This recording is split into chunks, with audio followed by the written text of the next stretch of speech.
Hi folks, welcome again to another episode on Country Road Stamping. Today I want to show you how to do Joseph's coat.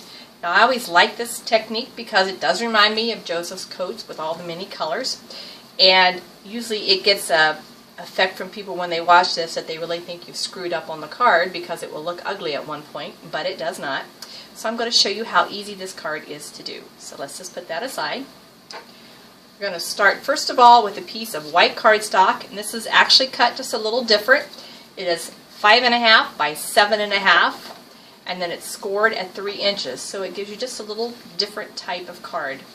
So we're going to start on the front, and we're going to use our sponges, and I've already cut mine up into 4 quarters, and you can label them if you want. Sometimes I do, sometimes I don't. And then we're just going to ink up your sponge, and you're just going to start swirling on your card. You do not want to pounce because that gives you little strange areas on your card, and you don't want to do that. You just want to do the swirling motion. I'm using Tangelo Twist. Then I'm going to use Hello Honey, so I'm basically using our new ink colors, which I just love. So we're going to take a little bit of Hello Honey. Just blend this. And I'm going to finish off the card using Mossy Meadow, but I'm not going to take the time to do that. You've seen exactly how to do that. So let's just put this aside.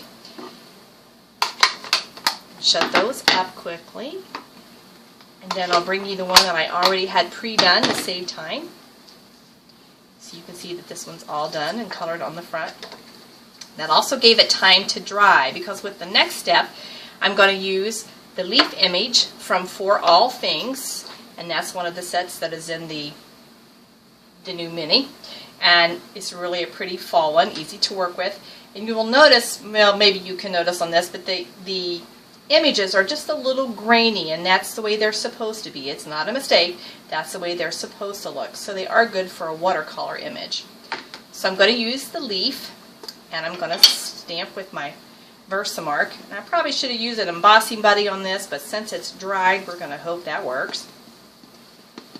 That up. And the thing is, when you stamp with this, you're kind of working blind because you can't really see it well. So it's kind of a leap of faith as you stamp these.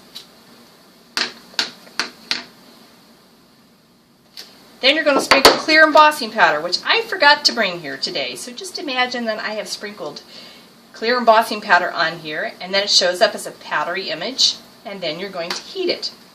So if you can see there, these have already been heated. These are the Versamark images that have been clear embossed. So we're going to do the resist technique with this.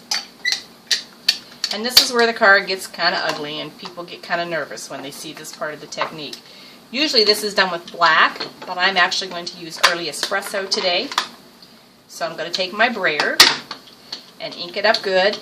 You don't want to do this little number where you just sit there in the middle of the ink pad, because in that area is the only area you'll get inked.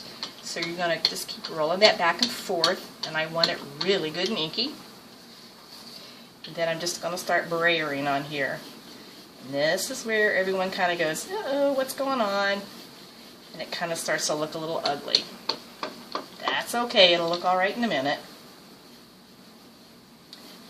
Until you've got that whole area.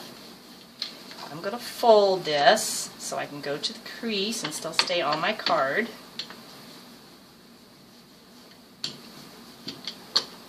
Try to make this as smooth as I can.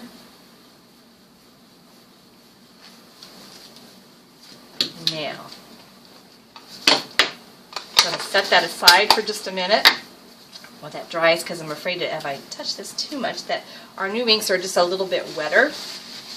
So then I'm just going to take a paper towel and go back in and clean off that ink, any residue that's left. I just think this is one of those wow, vibrant looks, as you can see right here. It just really pops with the colors. Now to finish this off, I just used a piece of our Hello Honey ribbon, wrapped it around the front, and a little bit of our DSP for the interest on the side. You could add a greeting there if you wanted, or just leave it plain. I mean, that says enough right there with that look. But I just love this. That's called Joseph's Coat. If you have any questions, feel free to leave me an email, comment, and I'll do my best to get back to you. Thanks for stopping.